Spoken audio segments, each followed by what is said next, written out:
তার ভাষা কই, যতই দেখি ততই যেন পলক ছাড়া চেরই। সুবহানাল্লাহ পড়েন। এক পাল্লায় চোখ রাখা হবে আর এক পাল্লায় 500 বছরের তাহাজ্জুদ রাখা হবে। ওজন দেওয়ার পরে দেখা যাবে মুহূর্তের মধ্যে চোখের পাল্লা ভারী হয়ে গেছে। আল্লাহ বলেন এবার হিসাব বলে তুই জাহান্নামে যাবি, go to the hell fire, জাহান্নামে যা। আল্লাহ মাফ চাই, দোয়াও চাই, জাহান্নামে আমি পড়তে পারবো না, মাফ করে দেন, আমি বুঝি নাই। আপনার দয়া রহমত ভালোবাসা ছাড়া কঠিন কালে কারো জান্নাতে ঢোকা সম্ভব নিয়ে জানলেন ছেলেটা অসুস্থ। বিষ্ণু ইসলাম ওই ইহুদির বাড়িতে চলে গেলেন ওই ছেলেটাকে দেখা করার জন্য, ভিজিট করার জন্য। সুবহানাল্লাহ পড়বেন না? গেলেন, যে দেখে ইহুদি ছেলেটা মুমূর্ষ, যান যান যায় যায় ভাব, বিছানায় পড়ে আছে, তার বাবা দাঁড়ানো। বিশ্বনবী তার মাথার পাশে বসলেন, মাথায় হাত বুলিয়ে দিলেন আর ছেলেটাকে বললেন আসলিম, হে ইহুদি ছেলে আসলিম, ইসলাম ধর্ম গ্রহণ করো। তো ছোট্ট ছেলে ভাবে আমরা ইহুদি, এখন ইসলাম ধর্ম গ্রহণ করলে আব্বা যদি বকা দেয়। ফানাযারা ইলা ওয়াজহি আবি, ছেলেটা তার। আসসালামু আলাইকুম ওয়া রাহমাতুল্লাহি ওয়া বারাকাতুহু। প্রিয় শিক্ষকবৃন্দ, আপনাদের সবাইকে জানাই আন্তরিক শুভেচ্ছা ও স্বাগতম। আমরা সবাই জানি ইসলাম একটি পূর্ণাঙ্গ জীবন ব্যবস্থা। এই দিন আমাদের শিখিয়েছেন কিভাবে চলতে হবে, কিভাবে কথা বলতে হবে, কিভাবে মানুষকে ভালোবাসতে হবে এবং কিভাবে আল্লাহর সন্তুষ্টি অর্জন করতে হবে। আজকের এই আলোচনার মাধ্যমে আমরা চেষ্টা করব কুরআন ও হাদিসের আলো থেকে কিছু শিক্ষা নেওয়ার, আমাদের ভুলগুলো সংশোধন করার, এই সত্যিকারের অর্থ মুসলমান হিসাবে নিজেদের গড়ে তোলার।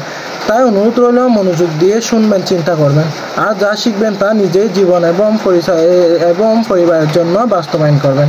চলুন শুরু করি আজকের আলোচনা। অন্যান্য উপাস্যদেরকে ডাকে, দেবতাদেরকে ডাকে, তাদেরকে তোমরা গালি দিও না। ওই সমস্ত দেবতাদেরকে যদি তোমরা গালি দাও তাহলে তারা আল্লাহকে গালি দিবে, ঠিক কিনা বলেন?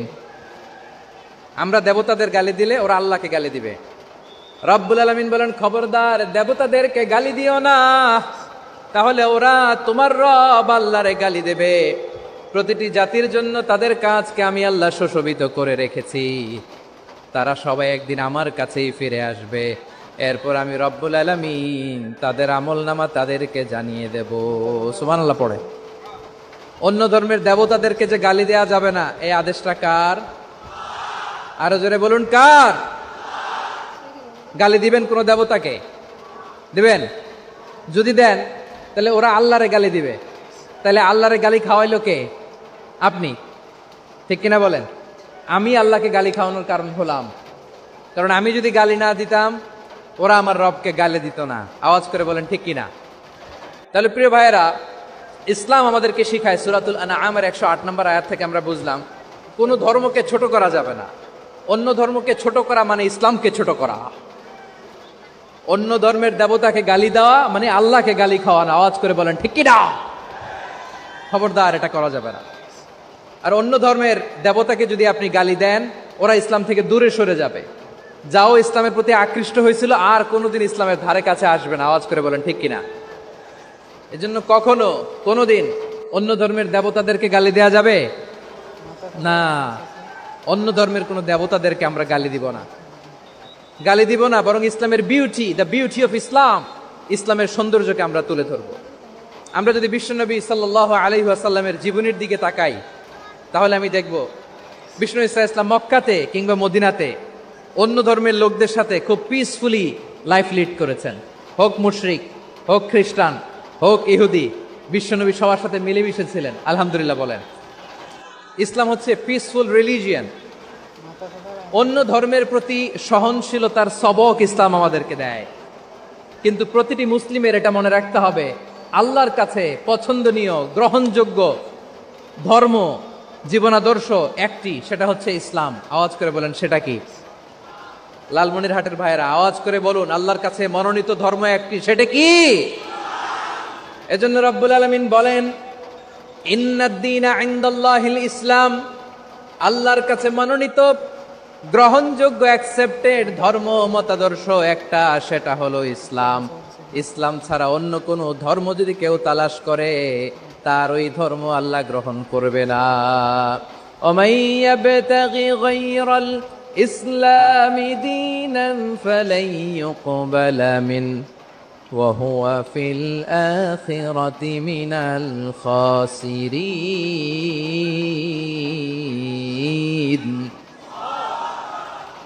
Whoever seek anything except Islam, that won't be accepted from him, and he will be loser in the day of judgment. কিয়ামতের দিন ইসলাম ছাড়া কেউ যদি অন্য কোনো ধর্ম তালাশ করেছে দুনিয়াতে, তার এই মতাদর্শ গ্রহণ করা হবে না, and he will be loser. সে হবে লুজার, ক্ষতিগ্রস্ত, হাই হাই কোম্পানির ম্যানেজার। ওর আমও শেষ, সালাও শেষ। আওয়াজ করে বলেন ঠিক কি না? এজন্য ইসলাম পেয়ে আমরা খুশি না বেজার? প্রত্যেক নামাজ শেষে আমরা আল্লাহরে বলি, আল্লাহ রাদিতু বিল্লাহি রাব্বা ওয়া বিল ইসলামি দীনা ওয়া বি মুহাম্মাদিন নাবিয়ান ওয়া রাসূলা। ও আল্লাহ, তোমারে রব হিসেবে পেয়ে আমরা খুশি। ও আল্লাহ, ইসলামকে ধর্ম হিসেবে পেয়ে আমরা খুশি। বিশ্বনবীকে আমাদের রাসূল পেয়ে আমরা খুশি। ঠিক কিনা বলেন? ইসলাম ছাড়া অন্য কোনো ধর্ম আমরা গ্রহণ করব না। ঠিক কিনা বলেন? আল্লাহর কাছে অ্যাকসেপ্টেড রিলিজিয়ান একটা, সেটা ইসলাম। তো বিশ্বনবী সাল্লাল্লাহু আলাইহি ওয়াসাল্লাম মক্কাতে কিংবা মদিনাতে খুব পিসফুলি এক্সিস্ট করেছেন, যে কোনো ধর্মের সাথে মিলেমিশে চলেছেন। তার প্রমাণ আমরা যদি রাসূল সাল্লাল্লাহু আলাইহি ওয়াসাল্লামের বায়োগ্রাফির দিকে তাকাই, তাহলে দেখব তিনি মুশরিকদের সাথে পিস ট্রিটি করেছেন, শান্তি চুক্তি, পিস ট্রিটি, পিস এগ্রিমেন্ট। আপনারা হুদাইবিয়ার সন্ধির নাম শুনেছেন? আমার লালমনিরহাটের কলিজার টুকরা ভাইয়েরা, হুদাইবিয়ার সন্ধির নাম আপনারা শোনেন নাই? ষষ্ঠ হিজরিতে বিষ্ণু ঈসা ইসলাম মুশরিকদের সাথে এই ট্রিটি করেছেন, চুক্তি। কাদের সাথে? মুশরিকদের সাথে। আমরা তো মুসলমান বসতে পারি না, আমরা দুই মুসলিম ভাই একসাথে বসে চা খেতে পারি না, গল্প করতে পারি না। বিষ্ণু ঈসা ইসলাম মুশরিকদের সাথে ট্রিটি করেছেন, হুদাইবিয়ার সন্ধি। এই সন্ধির আগে মক্কা থেকে কেউ মদিনায় যেতে পারে না, মদিনা থেকে কেউ মক্কায় যেতে পারে না। কিন্তু এই সন্ধির পরে ট্রাফিক স্বাভাবিক হয়ে গেল। মক্কার লোকেরা মদিনায় আসতে পারে, মদিনার লোকেরা মক্কায় আসতে পারে। এটাকে বলে সুলহে Hudaibiya, the peace agreement of Hudaibiya, শান্তি চুক্তি। আমরা পৃথিবীতে এখন অনেক শান্তি চুক্তির নাম শুনি, এগুলো সব the piece treaty of Hudaibiya থেকে কপি করা। আল্লাহু আকবার। তাহলে বিশ্বনবী সাল্লাল্লাহু আলাইহি সাল্লাম তিনি যে শান্তিপূর্ণ সহাবস্থানে বিশ্বাসী ছিলেন, মুসলমানেরা যে অন্য ধর্মের প্রতি সহনশীল, তার প্রমাণ হচ্ছে এই পিস ট্রিটি। শুধু তাই নয়, মাইকের সাউন্ডটা একটু বাড়াই দিতে হবে, খুব দুর্বল, একটু মজবুত করতে হবে, আর একটু ক্লিন করতে হবে, আর সবগুলা জায়গায় সাউন্ড যাচ্ছে কিনা একটু ক্রস চেক করতে হবে।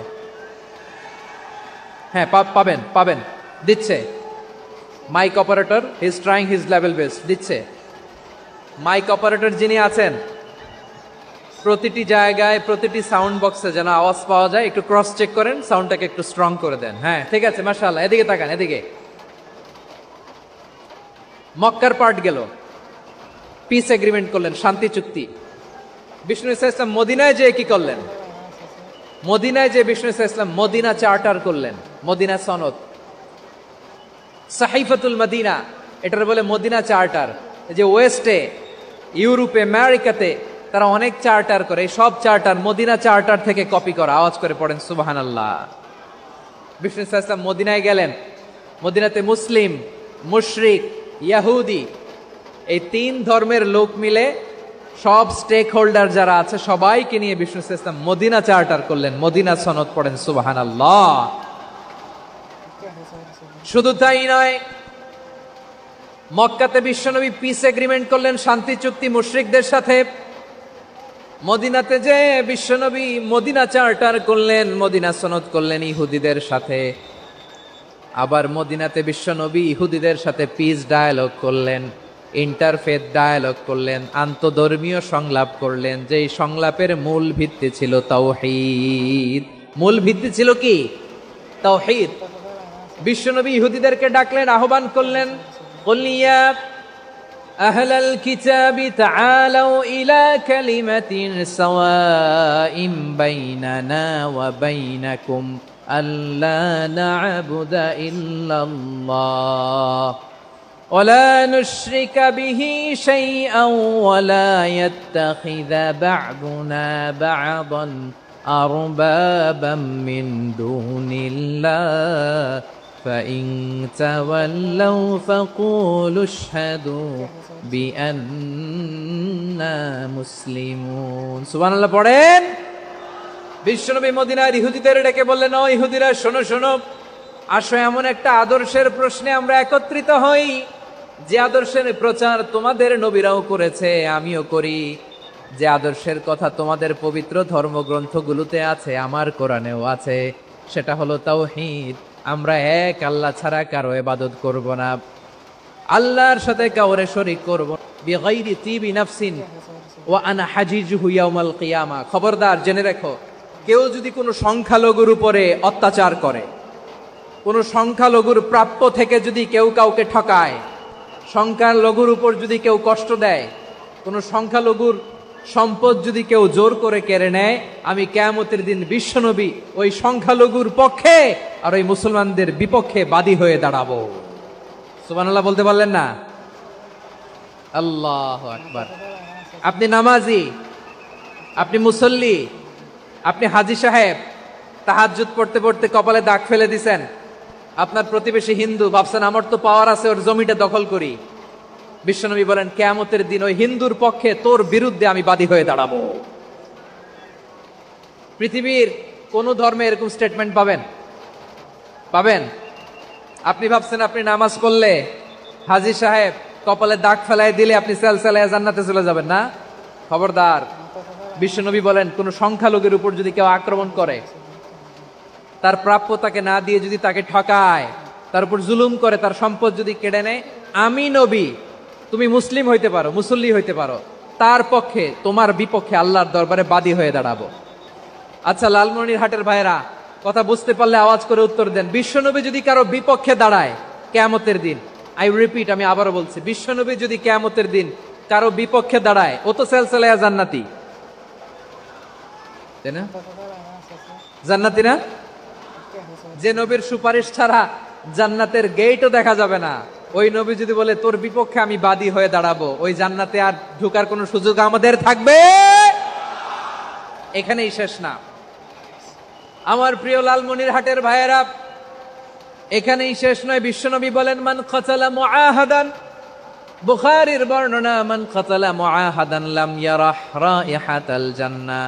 কেউ যদি, কোনো মুসলিম যদি অন্যায়ভাবে কোনো সংখ্যালঘুকে হত্যা করে, কোনো হিন্দুকে হত্যা করে, কোনো বৌদ্ধরে হত্যা করে, অন্যায়ভাবে কোনো মুসলিম যদি কোনো সংখ্যালঘুরে হত্যা করে, জান্নাতে যাওয়া তো দূরের কথা, ওই মুসলিম জান্নাতের ঘ্রাণও পাবে না।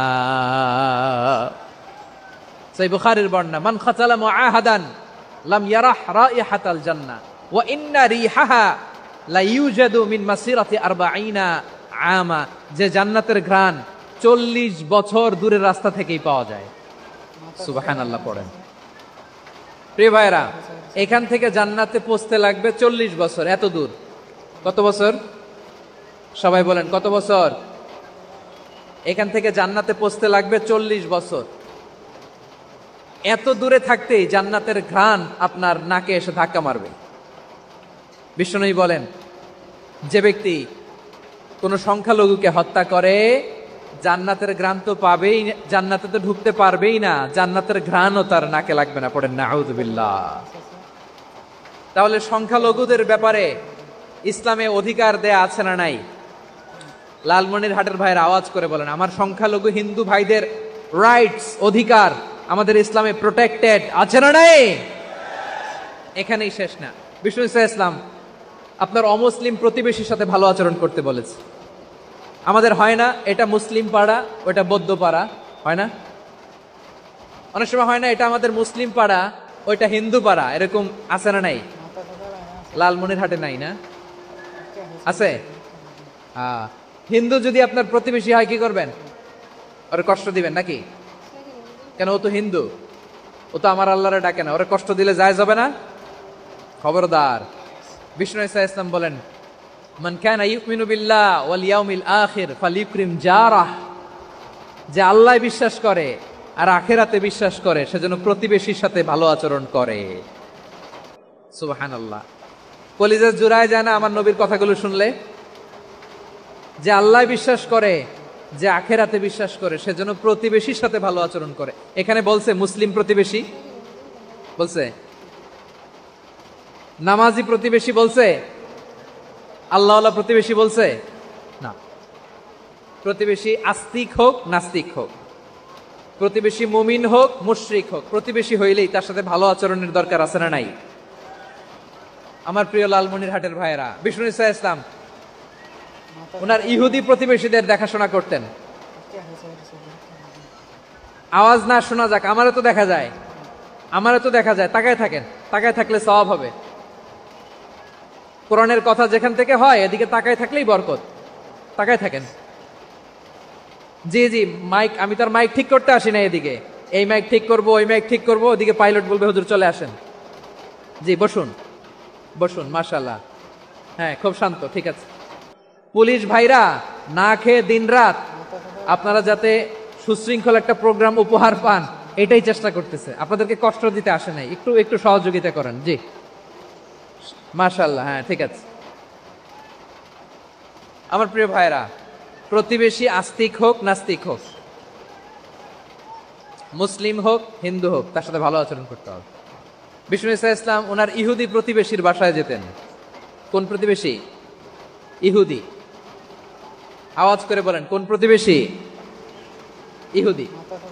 এক ইহুদি কিশোর বিষ্ণু ইসা ইসলামের খেদমত করতে, ইহুদি ছেলে আমার নবীর খেদমত করতো, তারা ছিল নবীর প্রতিবেশী। তো অনেক দিন হয় ইহুদি ছেলেটা আসে না।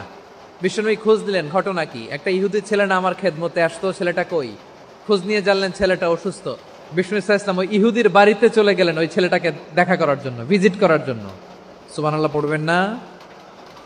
গেলেন, যে দেখে ইহুদি ছেলেটা মুমূর্ষ, জান জান যায় যায় ভাব, বিছানায় পড়ে আছে, তার বাবা দাঁড়ানো। বিশ্বনবী তার মাথার পাশে বসলেন, মাথায় হাত বুলিয়ে দিলেন, আর ছেলেটাকে বললেন আসলিম, হে ইহুদি ছেলে আসলিম, ইসলাম ধর্ম গ্রহণ করো।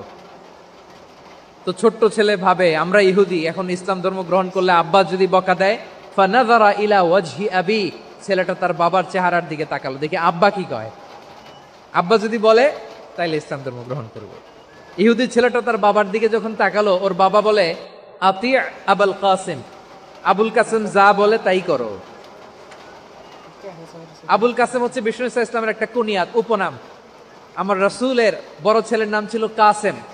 যেমন দেখবেন আমাদের এলাকায় কারো ছেলের বড় ছেলের নাম যদি হয় আব্দুল্লাহ, এরা আব্দুল্লাহর বাপ বলে ডাকে।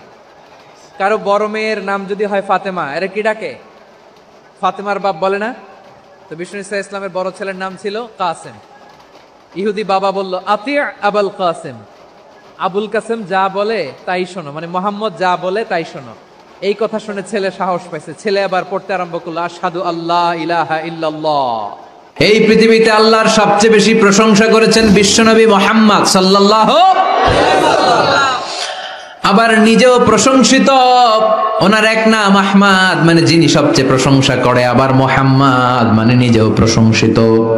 জান্নাতীদেরকে নিয়ে বিশ্বনবী যখন কিয়ামতের দিন বিচার শেষে জান্নাতের দরজায় যে কড়া নাড়বে, ওই দিন বিশ্বনবীর হাতে একটা পতাকা থাকবে, ওই পতাকার মধ্যে ওই শব্দটা লেখা, সূরাতুল ফাতিহার প্রথম শব্দ যেটা। সূরাতুল ফাতিহার প্রথম শব্দ কি?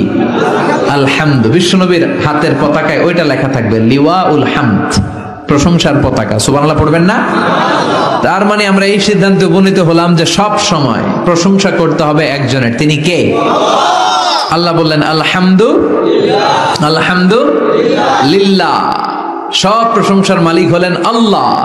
কি সুন্দর নাম তার, কি মজার নাম। আলিফ লাম লাম হা, আলিফ লাম, সবাই বলেন আলিফ লাম লাম হা, আওয়াজ করে আলিফ লাম লাম হা। এটা কার নাম? আল্লাহর নামটা জপতে কেমন লাগে? হৃদয় থেকে এই গভীর রাতে আল্লাহর একটা ডাক দেন তো, বলেন আল্লাহ। প্রাণটা জুড়িয়ে আবারও আল্লাহর ডাকেন, বলেন ইয়া আল্লাহ। নামটা মজা লাগে না? আল্লাহ বলেন হুয়াল আউয়াল ওয়াল আখির ওয়াল যাহির ওয়াল বাতিন, তিনি প্রথম, তিনি শেষ, তিনি প্রকাশ্য, তিনি গোপন। সুবহানাল্লাহ। তার মানে প্রথমে কে? শেষে কে? প্রথমে আল্লাহ আল্লাহ, শেষেও আল্লাহ আল্লাহ, আকাশে আল্লাহ আল্লাহ, জমিনে আল্লাহ আল্লাহ। সবাই পড়েন, প্রথমে আল্লাহ আল্লাহ, শেষেও আল্লাহ আল্লাহ, আকাশে আল্লাহ আল্লাহ, জমিনে আল্লাহ আল্লাহ। নিখিল জাহান গায়ে গুণগান তার নামে গায়, আমরাও গাহি তাআলা হামদে বারি তাআলা, হামদে বারি তাআলা, হামদে বারি তাআলা। সুবহানাল্লাহ পড়েন। আলহামদুলিল্লাহ, সকল প্রশংসার মালিক কে? আল্লাহ বললেন সকল প্রশংসার মালিক হলাম আমি, আর আমি হলাম রব্বিল আলামিন, জগৎ সমূহের রব। আল্লাহর আরেক নাম হলো রব। আল্লাহর আরেক নাম কি? কবরের প্রথম প্রশ্ন কি? আমার রব, তোমার রব কে? আমাদের উত্তর কি? আমরা বলবো আল্লাহ আমারে রব, আল্লাহ আমারে রব, দমে দমে তনু মনে তারি অনুভব।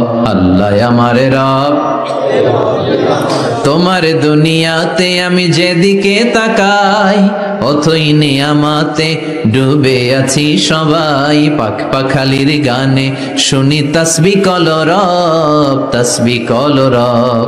আল্লাহ আমারে রব, ওনার নাম হচ্ছে রব। নাম কি? এজন্য আমরা যখন দোয়া করি, দোয়ার শুরুতে কোন শব্দ থাকে? রব। রব্বানা যালামনা আনফুসানা ওয়া ইল্লাম তাগফির লানা ওয়া তারহামনা লানাকুনান্না মিনাল খাসিরিন। রব্বানা আতিনা ফিদ দুনিয়া হাসানাতাও ওয়া ফিল আখিরাতি হাসানাতাও ওয়া কিনা আযাবান নার। মুসা আলাইহিস সালামের জিহ্বা দিয়ে কথা বের হয় না, উনি দোয়া করলেন রব্বিশ রাহলি সাদরি ওয়া ইয়াসসিরলি। তার মানে সব দোয়ার শুরুতে কার নাম? আবার যখন আমরা রুকুতে যাই আমরা পড়ি সুবহানা রাব্বিয়াল। আবার যখন আমরা সিজদায় ঢলে পড়ি আমরা পড়ি সুবহানা রাব্বিয়াল আ'লা। চিল্লায় কোন ঠিক কিনা? রব মানে হচ্ছে সাস্টেইনার, বিধানদাতা, রিজিক দাতা, পালন কর্তা। আল্লাহর একটা নাম হচ্ছে রব। আমাদের রব কে? আল্লাহ। রব কারে বলে একটু সহজে আজকে বুঝিয়ে দিয়ে যাই। রব হচ্ছে যার যখন যেটা যতটুকু দরকার তাকে তখন সেটা ততটুকু যিনি চাওয়ার আগেই দিয়ে দেয়, তার নাম রব। বুঝতে পেরেছেন? সহজ হয়েছে না কথাটা? যার যখন যেটা যতটুকু দরকার তাকে তখন সেটা ঠিক ততটুকু যিনি ফরিয়াদ করার আগেই পৌঁছে দেয়, তার নাম রব।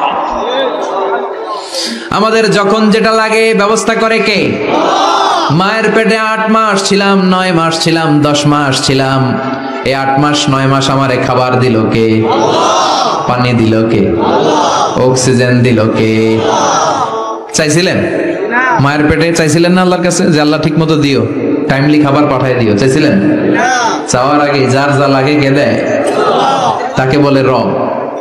আবার মায়ের পেট থেকে দুনিয়ায় আসলেন, আমার মায়ের জরায়ুর সাথে আমার নাড়ের একটা কানেকশন, একটা লাইন, ওই লাইন দিয়ে আল্লাহ 9 মাস যাবত আমারে পানি দিলেন, খাবার দিলেন, অক্সিজেন দিলেন। সঙ্গত কারণেই দুনিয়াতে আসলে দুনিয়ার মানুষ ওই লাইনটা কেটে দেয় নাকি রেখে দেয়? কেটে দেয়। কেটে দিলে বাচ্চা প্রথম চিৎকারটা দেয়, মানব শিশু প্রথম চিৎকার হাঁকে পৃথিবীতে, ওয়া ওয়া। আমরা শুনি ওয়া, আসলে আল্লাহরে ডাক দেয়। আল্লাহরে ডেকে বলে মাবুদ, খাবারের, অক্সিজেনের আর পানির একটা মাত্র লাইন ছিল, চিল্লায় বলেন কয়টা? দেখো দুনিয়ার মানুষ কত অনিষ্ঠুর। আসার সাথে সাথেই কারোর সাথে আমার শত্রুতা নাই, জমি নিয়ে মারামারি নাই, কিলাকিলি নাই। একটা মাত্র খাবারের লাইন দিয়ে 10 মাস বেঁচেছিলাম। মানুষগুলো নিষ্ঠুর, খাবারের একটা লাইন কেটে দিল। এখন খাবো কি? আল্লাহ বলেন গোলাম, যে আল্লাহ 10 মাস ধরে মায়ের পেটে খাওয়ালাম, ওই আল্লাহ এখনো আছি না নাই? একটা লাইন ছিল মায়ের নাড়ের ভেতরে, খাবারের একটা লাইন। চিন্তা নাই, কষ্ট নাই, দুঃখ নাই। একটা খাবারের লাইনের বদলে আজ থেকে তোর মায়ের বুকের ভেতরে খাবারের 2টা লাইনের ব্যবস্থা করে দিলাম।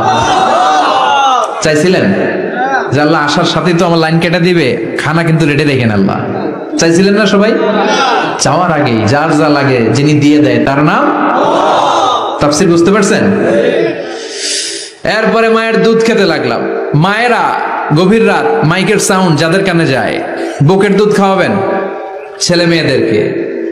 বাচ্চা ডেলিভারি হওয়ার পরেই মায়ের বুকে যে দুধটা, সেটার বলে শাল দুধ। এটা আল্লাহর পক্ষ থেকে বাচ্চার জন্য প্রাকৃতিক টিকা। সুবহানাল্লাহ কবেন না?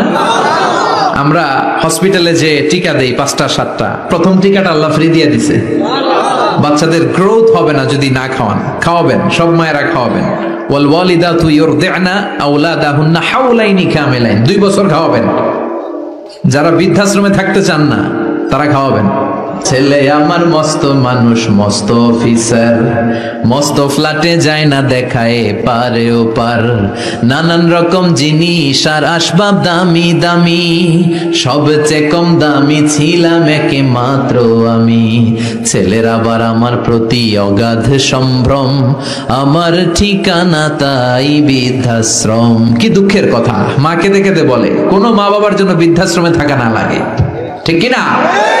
তো বৃদ্ধাশ্রমে যারা থাকতে চান না তাদেরকে দুধ খাওয়াবেন, দেখবেন এই ছেলেগুলো এরকম ডাকাত হবে না। আল্লাহ তুমি বুঝার তৌফিক দাও। তার মানে মায়ের পেটে যখন ছিলাম খাবার দিল কে? দুনিয়াতে আসার পরে বুকের দুধের ব্যবস্থা করলো কে? আচ্ছা, মায়ের বুকের দুধ যখন আমরা খেতাম আমাদের দাঁত ছিল? ছিল না। তার মানে দাঁত দরকার নাই, দেয়ও নাই। বয়স আমার 1 বছর 2 বছর যখন হইতে শুরু করলো, একটু বড় হয়েছে, এখন তো শুধু দুধে চলবে না, এখন মাছ খাইতে হবে, গোশ খাইতে হবে, কুরবানির হাড্ডি চাবাইতে হবে, কথা কন। তো এখন আমার দাঁতের দরকার আছে না নাই? দাঁত যখন দরকার ছিল না দেয় নাই, যখনই দরকার তখনই দিছে কে? আবেদন করছিলেন না অনলাইনে? কথা কন। অনলাইনে আবেদন করছিলাম তো আমরা, জাল্লা বয়স যখন ঠিক এই পর্যায়ে চলে যাবে দাঁত দিও তুমি, দাঁত চাইছিলেন? চাওয়ার আগে যিনি দেয় তার নাম। দেখেন বাংলাদেশে ভাল্লুক, উল্লুক, বাঘ যেগুলো আছে এগুলোর গায়ের পশমগুলো পাতলা। এই বাঘই যেগুলো স্ক্যান্ডিনেভিয়ান কান্ট্রিগুলোতে, সাইবেরিয়াতে আছে, ডেনমার্কে আছে, সাইবেরিয়াতে, তারপর নরওয়েতে, অসলোতে যেই বাঘ ভাল্লুকগুলো আছে ওদের চামড়া ইয়া মোটা, মনে হয় যেন প্রাকৃতিক কম্বল দিয়ে আল্লাহ এই সিংহটারে তৈরি করছে। উট শুধু আরব দেশেই নাই, আরব দেশের উটের চামড়া বড় পাতলা, কিন্তু নরওয়ে স্ক্যান্ডিনেভিয়ান ওই বরফের এলাকাতে উট হয়, ওই উটের গায়ের মধ্যে ইয়া লম্বা লম্বা পশম। তার মানে ওখানে প্রচন্ড ঠান্ডা, ওখানে সার্ভাইভ করতে গেলে, বাঁচতে হলে গায়ের মধ্যে মোটা কম্বল লাগবে। চাওয়ার আগেই ওই প্রাণীগুলোরে কম্বল দিয়ে পাঠিয়েছে কে? আবার এই দেশের প্রাণীগুলোর চামড়া যদি মোটা হতো, উলের পশম থাকতো আর কম্বলের মতো সেটিং করা থাকতো, এই দেশের বাঘ ভাল্লুকগুলার কষ্ট হতো। তাই এদেশের বাঘ ভাল্লুক আর ওটের চামড়া পাতলা করেছে কে? সুবহানাল্লাহ কইবেন না?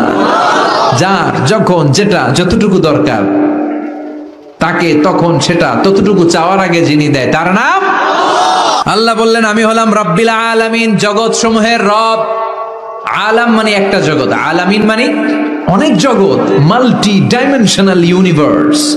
উদ্ভিদ জগতের রব তিনি, প্রাণী জগতের রব তিনি, সাগর জলের অতল গহ্বর জগতের রব তিনি, মহাকাশের জগতের রব তিনি, সৌর জগতের রব তিনি, অদৃশ্য জগতের রব তিনি। চিল্লায় বলেন ঠিক কি না?